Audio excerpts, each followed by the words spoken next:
Shalom saudaraku yang dikasih Tuhan, berjumpa lagi dengan saya Pendeta Ferry Raranta, dan saya percaya kita semua ada dalam perlindungan Tuhan, dalam anugerah Tuhan. Pada hari ini saya akan berbicara tentang iman yang melahirkan mujizat dalam Alkitab.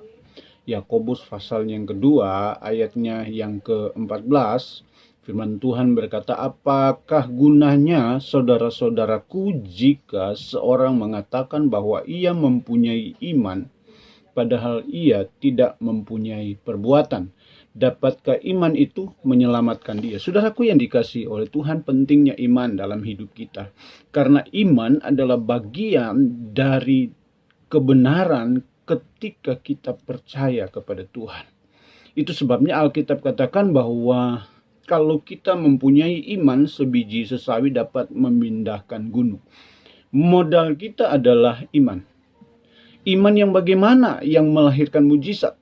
Yang pertama adalah iman yang disertai dengan pertobatan. Pertobatan itu artinya perubahan hidup. Dari sesuatu yang tidak baik, semakin hari semakin kita ingin atau mau dibentuk oleh Tuhan sesuai dengan maunya Tuhan. Jadi ada perubahan hidup.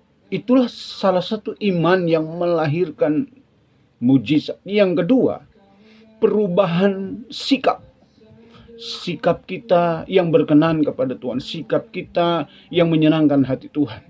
Sikap kita yang selalu haus dan lapar akan Tuhan. Yang ketiga, perubahan dalam hal ketaatan. Alkitab katakan bahwa hendaklah engkau setia sampai mati. Kesetiaan itu penting dalam hidup kita.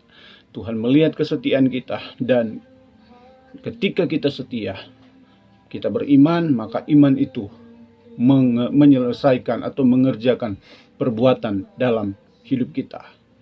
Yang berikut, iman yang menghasilkan mujizat adalah iman yang menuntut perubahan dalam hal memberi. Memberi bukan berarti harus memberi secara materi. Memberikan hidup kita kepada Tuhan. Biarkan hidup kita diatur oleh Tuhan. Biarkan hidup kita hidup sesuai dengan kehendak Tuhan. Maka saya percaya bahwa kita akan mengalami berkat Tuhan yang luar biasa. Itu sebabnya iman itu harus disertai dengan perbuatan. Iman itu harus disertai dengan perubahan hidup. Iman itu harus disertai dengan kebenaran. Iman itu harus disertai dengan ketekunan kepada Tuhan. Puji Tuhan.